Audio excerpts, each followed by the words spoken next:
All right, guys, we're going to try something else. Here's our next video. All right, we're going to think about this for a minute. If I have 13, okay, how many am I going to take away to get to 10? So if I have 13, I want to get to 10, I've got to take 3 away. If I'm at 15, how many am I going to take away to get to 10? 5. So listen to that question again. If I'm at 12, how many am I going to take away to get to 10? So your answer with that would be 2. And let's look what it looks like. 12. How many am I going to take away to get to 10? It's going to be 2. So listen to this one.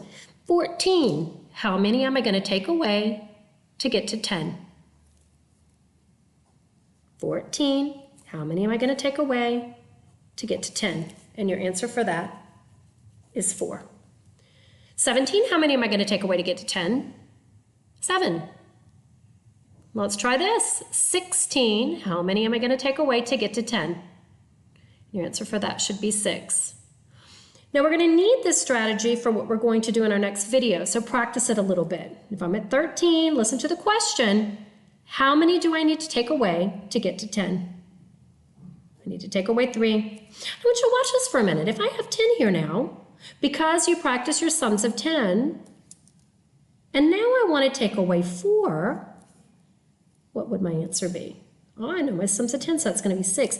If I'm at 15 and I take away 5, I get to 10, and now I want to take away 2 more. Because I know my sums of 10, I know that's going to be 8.